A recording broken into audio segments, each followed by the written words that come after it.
Jadi ya, dia ini bikin organisasi sendiri, terus ngaku-ngaku sebagai khalifah sendiri, dan sekarang ini dia ketangkap juga, susah sendiri, nggak ada yang bantuin sama sekali.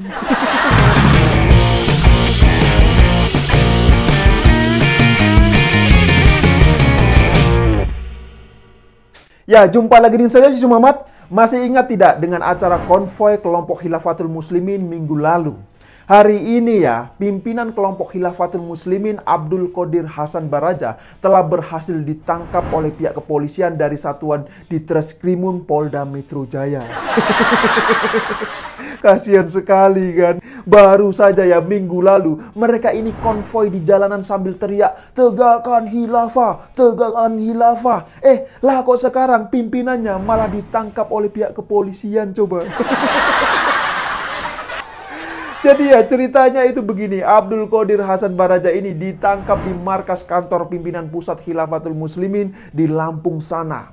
Dia ditangkap tanpa perlawanan sama sekali. Bahkan ketika ada beberapa anggota yang tahu pimpinannya ini ditangkap ya, mereka ini juga tidak bisa ngapa-ngapain coba.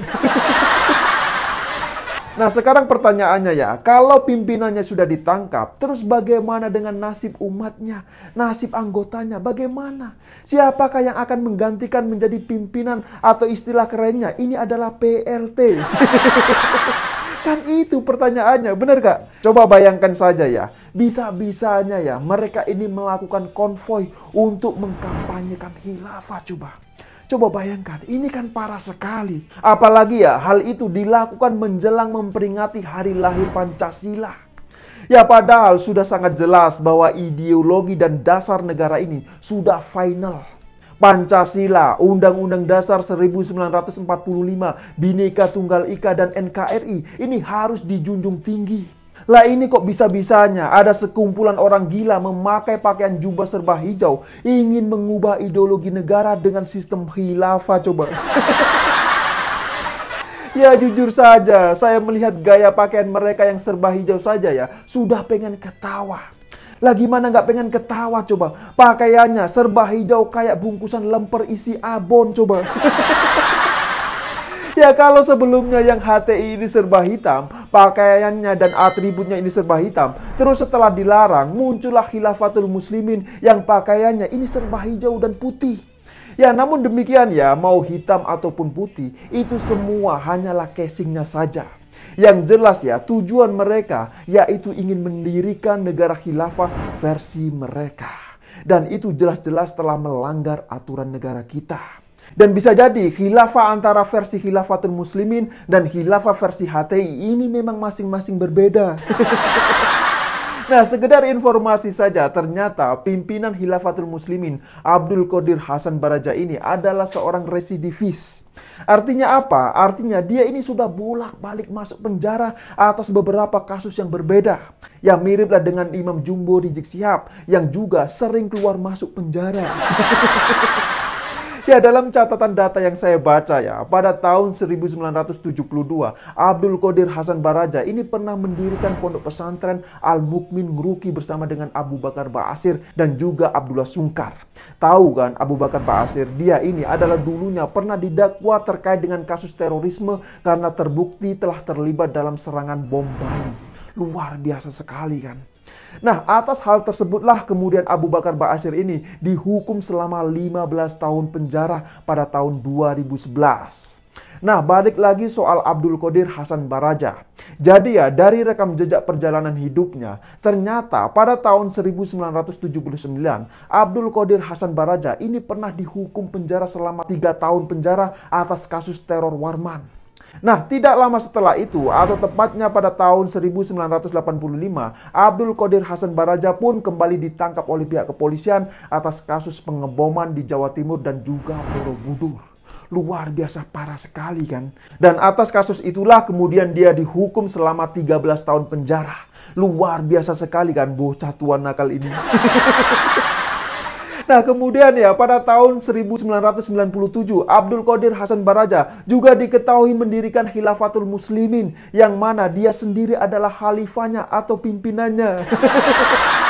Jadi ya, dia ini bikin organisasi sendiri, terus ngaku-ngaku sebagai khalifah sendiri, dan sekarang ini dia ketangkap juga, susah sendiri, nggak ada yang bantuin sama sekali. Kasihan sekali. Memang lucu sekali Abdul Qadir Hasan Baraja ini. Bikin organisasi sendiri, ngaku-ngaku sebagai khalifah umat Islam sendiri. Dan sekarang ya, dia ditangkap polisi juga sendiri. Ya sekarang siapa coba yang mau bantuin dia? Apakah FPI? Ya nggak mungkin lah, bener nggak? Terus siapa lagi? Apakah HTI? Ya nggak mungkin lah, keduanya ini kan juga sudah dibubarkan. Mereka semua ini kan pada dasarnya punya kepentingan masing-masing. Mereka juga punya versi khilafah masing-masing. Ya seperti yang saya bilang di awal tadi, bahwa bisa jadi ya khilafah versi Khilafatul Muslimin dan khilafah versi HTI itu memang berbeda. Begitu juga dengan khilafah versi Jamaah Islamiyah atau JI dan juga Jamaah Ansarud Daulah atau JAD, ini juga berbeda. Jadi mereka semuanya ini punya kepentingan yang berbeda. Mereka ini kan ujung-ujungnya ya pengen berkuasa dan mimpi bisa berkuasa seperti di zaman sahabat Nabi. Itulah kenapa saya bilang bahwa konvoi kelompok Khilafatul Muslimin ini di jalanan pada minggu lalu itu hanyalah kumpulan orang-orang gila yang frustasi. Lah sekarang saya mau tanya, apa dikira seorang Abdul Qadir Hasan Baraja ini kelasnya sama dengan para sahabat di masa Khulafaur Rasyidin? Kan tidak, benar gak? Dibandingkan dengan masa tabi'in saja, masih sangat jauh kelasnya. Apalagi dibandingkan di masa sahabat Nabi. Nah, apakah mereka ini pernah mikir sejauh itu? Kan itu pertanyaan kita semua. Jadi sudahlah, daripada sibuk kampanye khilafah di jalanan kayak orang gila itu, ya mending bantuin saja tuh masyarakat yang kurang mampu. Bantulah keluarga dan juga tetangga yang mungkin masih ada yang susah. Lagian ya, agama Islam ini tidak pernah memerintahkan umat ini untuk menegakkan negara khilafah. Ya kalau memang itu diperintahkan, maka sudah sejak dulu-dulu semua pemimpin negara menerapkan sistem itu. Tapi faktanya apa? Kan tidak, benar kah? Nah sekarang buktinya apa? Arab Saudi tidak pernah menerapkan sistem khilafah. Turki juga tidak pernah menerapkan sistem khilafah. Semua negara yang mayoritas Islam ya, tidak ada satupun yang menerapkan sistem khilafah.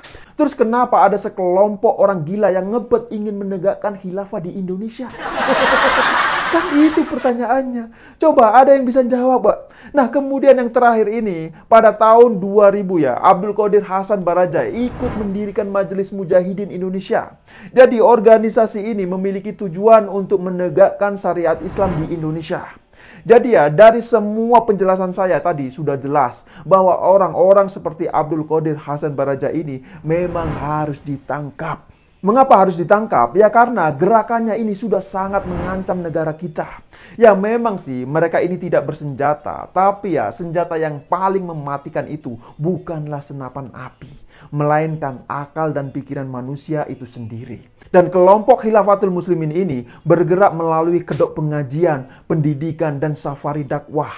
Bahkan ya mereka juga melakukan pengembangan kampung khilafah. Parah sekali kan. Nah apakah yang seperti ini harus terus dibiarkan? Kan tidak. Jadi ya kelompok ini menyasar kelompok masyarakat awam untuk direkrut sebagai anggota mereka. Dan ketika sudah banyak sekali masyarakat yang terpengaruh oleh mereka ya, maka tinggal tunggu saja kehancuran akan terjadi. Na'udzubillah. Ya semua itu sudah banyak sekali contohnya kok. Lihatlah negara seperti Suriah. Bagaimana Suriah ini porak-poranda akibat isu politik yang dibungkus oleh agama. Hal itu juga pernah disampaikan kok oleh seorang ulama besar asal Suriah, yaitu Syekh Adnan Al-Afyoni. Beliau ini menyampaikan bahwa Suriah hancur akibat isu politik yang dibungkus dengan kemasan agama.